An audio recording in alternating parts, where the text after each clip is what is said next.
Ich bin Larissa, ich komme aus Karlsruhe, bin 30 Jahre alt und habe Hirnstammimplantate, die nennt man auch ABIs, das eine seit 2014 und das andere seit 2020.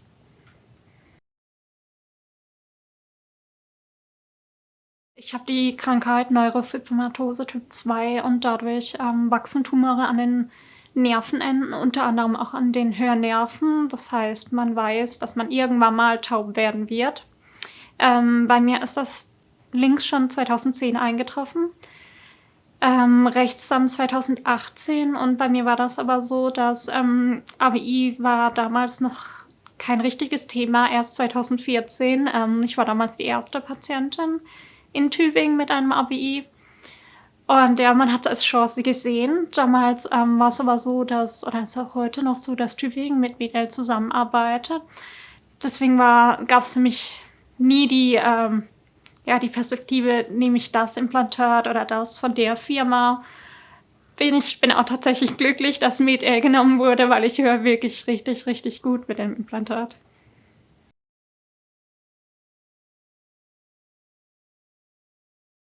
Für mich war es in dem Sinne schwierig, dass einfach noch nichts über das Implantat bekannt war. Und wenn ich im Internet geschaut habe von Personen mit Erfahrungsberichten, dann gab es nur sehr, sehr wenige, wirklich. Und die haben gesagt, nee, mach das nicht.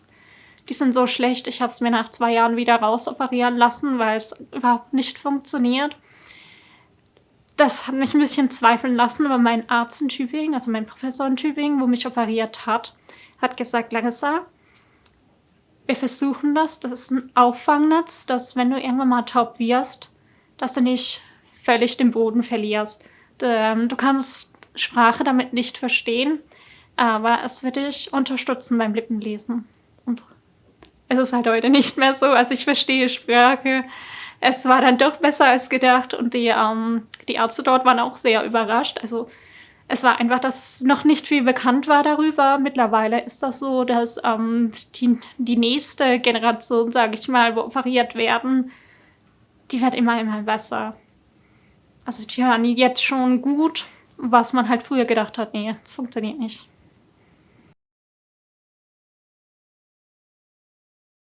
Es ist immer so, wenn mich irgendjemand fragt, meiner Krankheit, Leben, meine Hobbys, dann sage ich einfach, ich bin eigentlich ein ganz normaler Mensch. Also ich mache nichts anders wie früher.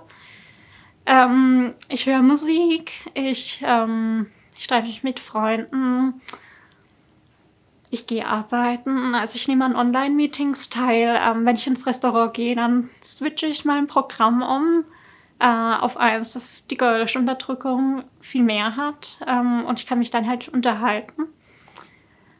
Es ist nicht mehr so anders wie davor. Natürlich ist es ein bisschen anstrengender, weil ich mich immer konzentrieren muss, dass ich was höre. Und gerade am Tag, wenn ich zum Beispiel auf Feiern gehe oder ein sehr, sehr langer Arbeitstag, dann merke ich das schon in der Müdigkeit. Und da wird mein Hirn dann auch ein bisschen schlechter, weil ich mich einfach nicht mehr so konzentrieren kann. Aber ansonsten würde ich sagen, es ist nahezu wie davor. Ich war tatsächlich, bevor ich Patin wurde, habe ich mit einer anderen Betroffenen, der Greta, oder einer andere, die auch noch ABIs hat, einen Instagram-Account eröffnet. Und wir wussten schon von Anfang an, dass das Thema wird unsere Krankheit sein, weil wir die bekannter machen wollten, aber auch ein großes Thema ABIs.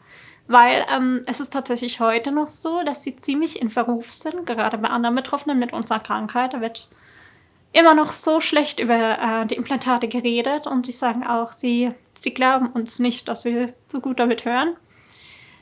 Und wir wollten einfach die Meinung über das Implantat ändern, aber auch den Leuten zeigen, ja, es gibt noch eine Möglichkeit, ihr müsst nicht taub sein, wenn ihr das nicht wollt. Natürlich muss das immer jeder für sich entscheiden, aber es ist noch eine Chance da, die man nutzen kann. Und wir haben tatsächlich auch sehr, sehr viele Leute, die auf uns zukommen und die Fragen haben, die tatsächlich auch an uns verwiesen werden von Tübingen. Die sagen halt, die raten anderen Personen. Es gibt das ABI, falls ihr mehr darüber wissen wollt, dann wendet euch an Larissa und Grete, die können eure Fragen beantworten. Und Dadurch hat Med-El quasi uns gefunden und hat gefragt, wollt ihr nicht noch eine größere Reichweite und wollt Patin werden? Und das haben wir tatsächlich gemacht.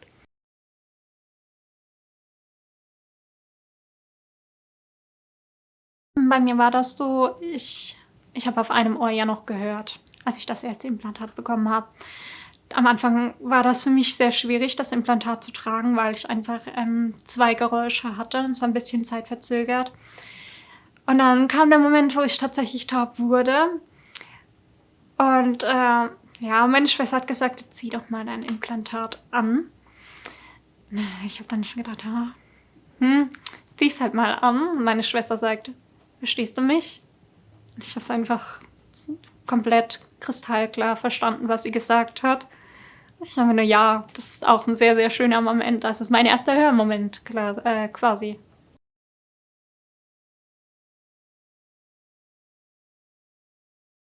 Ich habe es ihr gesagt, also mit der Krankheit weiß man, dass man irgendwann mal taub wird. Man zögert es natürlich so lange raus wie möglich. Ich habe mich also seit 2010 darauf eingestellt, ich werde irgendwann mal taub werden. Und die ABIs haben, sagen wir, diesen Plan komplett zerstört. Deswegen hat es für mich ja mein Leben umgekrempelt. Aber auf positive Weise.